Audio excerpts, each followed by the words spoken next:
HPV test, leave it at that. Which is basically just a test looking to see if you have HPV and to see if it's a specific strand of HPV.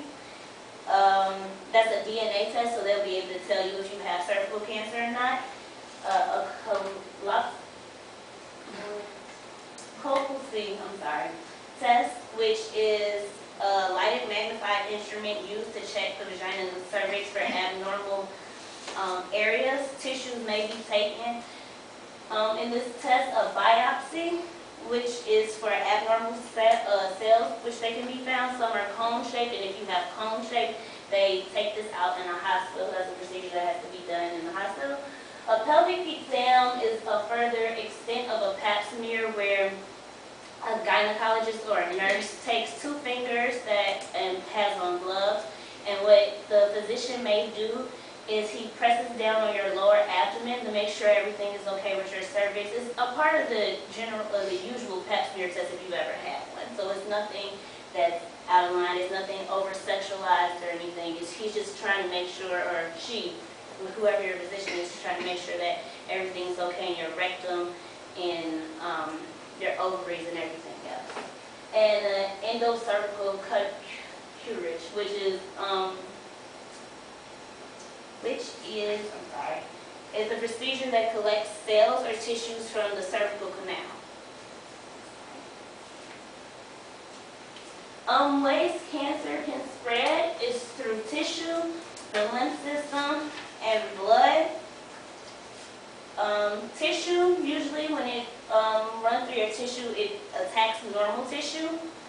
The lymph system, it attacks lymph vessels, and then that leads to other places. And in blood, it goes through your veins and capillaries, and in other places to your body eventually. So that's how cervical cancer attacks your body. And if you're diagnosed with cervical cancer, the way to test to determine the spread of it is through these different methods. The chest x-ray is basically they're x-raying your chest. I'm sure everybody's heard of a chest x-ray. A CT scan is also known as a CAT scan.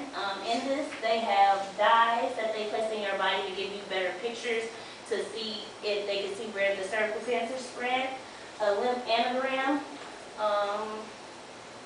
which is a procedure used to x-ray the lymph system. Dyes injected in the lymph vessels in the feet. The dye travels upwards towards lymph nodes and lymph vessels, and x-rays show if there are any blockages, so to see where the cervical cancer is affecting it. Surgery, which is pre-treatment surgical staging, is used to find out if cancer has spread within the cervix and other parts of the body. Ultrasound. Ultrasound is just like if you were having ultrasound, if you were bearing a child.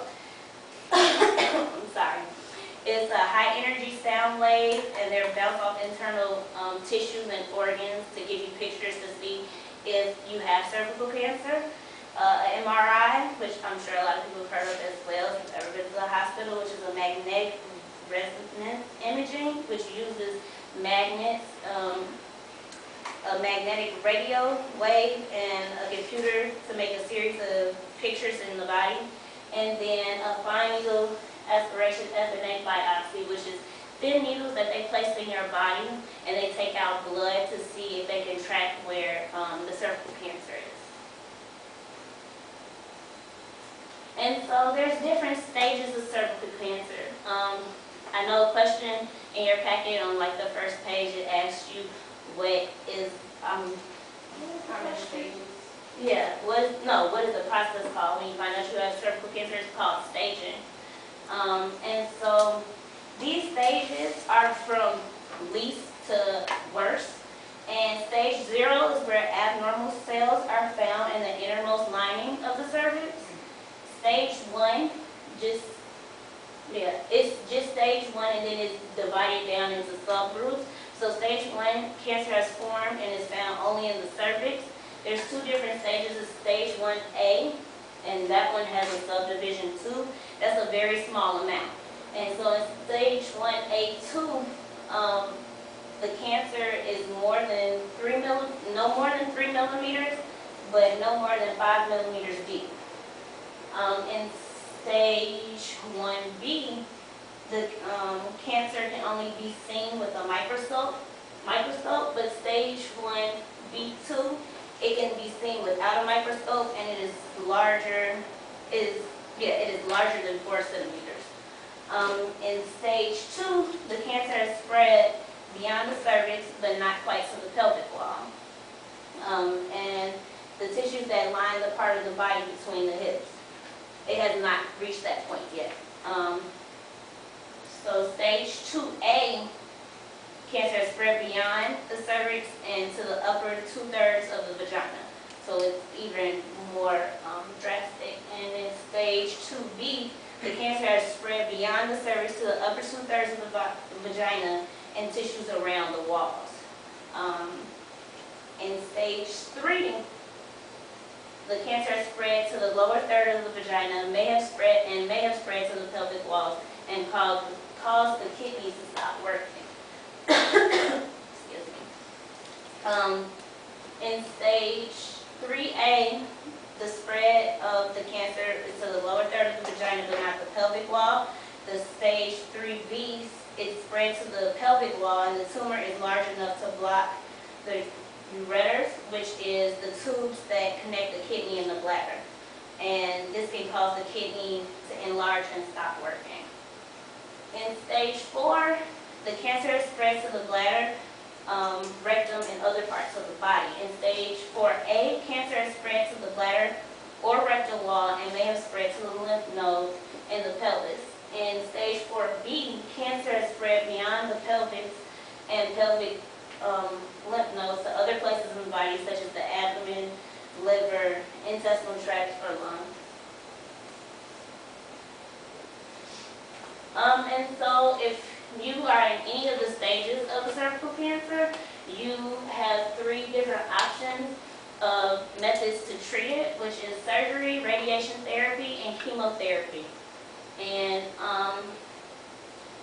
if cervical cancer is detected early enough and with the help of the pap smear, it can be treated. Like, it's not a cancer that you can't get rid of or die of immediately, like some people worry about breast cancer. Because with cervical cancer, the thing is that it can easily be detected if you get regular pap smears. So there are different types of surgeries that people go through. And so some of these surgeries are conization, which is, okay, sorry, I have too many note cards. Conization is a procedure to remove cone-shaped pieces of tissue from the cervix or the cervical canal. A total hysterectomy is where they remove your whole uterus, like you have no fallopian tubes, no ovaries, nothing. The radical hysterectomy is the surgery to remove the uterus, part of the vagina, and a widespread of the ligaments around these organs. And the modified radical hysterectomy is the same pretty much. It's just closer to the lining and the hips of the organs that they remove. A bilateral salpingo oophorectomy is the removal of the ovaries and both the fallopian tubes. The pelvic exnerturation is the surgery to remove lower colon, rectum, and bladder. The cytosurgery is to freeze and destroy abnormal tissue that you may find if you have cervical cancer. And laser surgery is high beams that they use to remove cervical cancer without cutting you. So it's like a bloodless surgery. And then loop electrical surgical excision procedure is the treatment that uses electrical current passed through a wire, loop cut to a knife, to rid of abnormal tissue and cancer. And so the options with radiation are external radiation and internal radiation. External radiation is just a machine that they use to try to rid the cervical cancer, and internally use radioactive substances such as sealed needles to try to rid the cervical cancer. And chemotherapy, they just use drugs to try to rid it. So they may inject you, but it's more so they use drugs for you to take to try to treat it. After diagnosis and preparation for treatment, things that they consider in giving you treatment are the patient's age and general health. So like I said, if you have HIV or HPV, which is affecting the cervical cancer, that may be an issue. Whether the patient, like I said, has HPV, the stage of the cancer, so many of the times the treatment depends on what stage you're in of the cancer, which I said earlier, and then the size of the tumor. The treatment type also is something that depends on some of the same factors, so the stage of the cancer, the size of the tumor, the desire for the patient, if it's a woman, to have children, and the patient's age. And then I have one more activity for you guys to do, and whoever gets the words first gets the last giveaway. So wait before you start, please. And then I'll tell you about it. Sorry, Ray.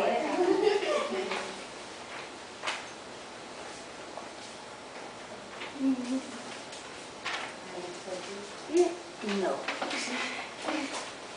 Okay, so everybody can start.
And so, I just wanted to give you guys some resources in case you wanted to look up some more information on whether, where to go get a pap smear from, about HPV, about any of the questions that you may have that I might not necessarily have the answers to. And some of the places you can go are McVicker. I know they were giving out free HPV shots. Local clinics or your regular doctor's office at home.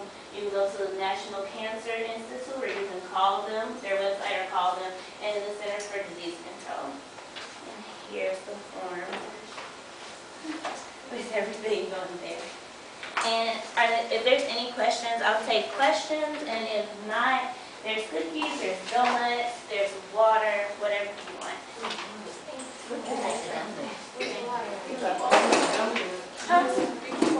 Yeah.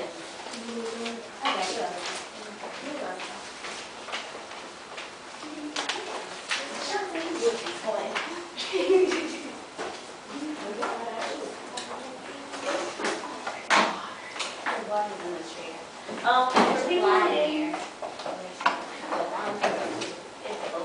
who didn't, and for people who didn't get anything, I also made bags of candy, and it has a condom in it, and it has a ribbon because cervical cancer, their color is teal, and so I made ribbons for you guys. So feel free to take one, two, how many of you want? You guys are so fat.